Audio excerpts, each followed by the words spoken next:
Tourism മേഖലയിൽ മുൻനിരയിലുള്ള വയനാട്ടിൽ ഇപ്പോൾ ട്രെൻഡ് ആവുകയാണ് വനിതകളുടെ ട്രെക്കിങ്ങും സാഹസിക വിനോദസഞ്ചാരവും.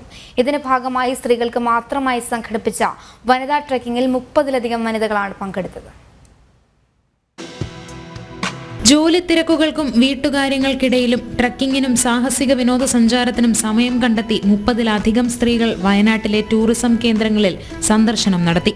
സ്ത്രീകളിൽ പലരും ട്രാവൽ വ്ളോഗർമാരായ വനിതാ പ്രതിനിധികളാണ്.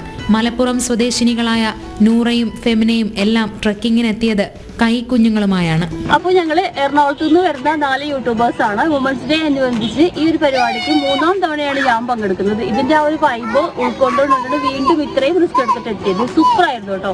രാവിലെ ട്രെക്കിംഗ് ഉണ്ടായിരുന്നു. ഞങ്ങൾ മല ഇറങ്ങി, മല കയറി, തിരിച്ചു വന്ന് കേവിന്റെ ഉള്ളിലൂടെയൊക്കെ ഇറങ്ങി. ഗുണ കേവൊക്കെ നിങ്ങൾ കണ്ടിട്ടുണ്ടാവും. അത്രയൊന്നും വന്നില്ലെങ്കിലും അടിപൊളിയായിട്ടുള്ളൊരു കേവ് യാത്രയൊക്കെ ചെയ്തു. Super experience. എല്ലാ പ്രിയപ്പെട്ടവർക്കും വുമൻസ് ഡേ ആശംസകൾ. വനിതാ ശാക്തീകരണം എന്നാൽ സമ്മേളനങ്ങളും സെമിനാറുകളും പൊതുപരിപാടികളും മാത്രമല്ലെന്നും മനസ്സിനും ശരീരത്തിനും കരുത്തു പകരുന്ന സാഹസിക വിനോദ പരിപാടികൾ കൂടിയാണെന്നും തെളിയിച്ചാണ് സംഘം ചുരമിറങ്ങിയത്. വരും വർഷങ്ങളിൽ കൂടുതൽ പേരെ പങ്കെടുപ്പിച്ച് ട്രക്കിങ്ങും സാഹസിക വിനോദസഞ്ചാര പരിപാടികളും സംഘടിപ്പിക്കാനാണ് വനിതകളുടെ തീരുമാനം. ജനം, വയനാട്.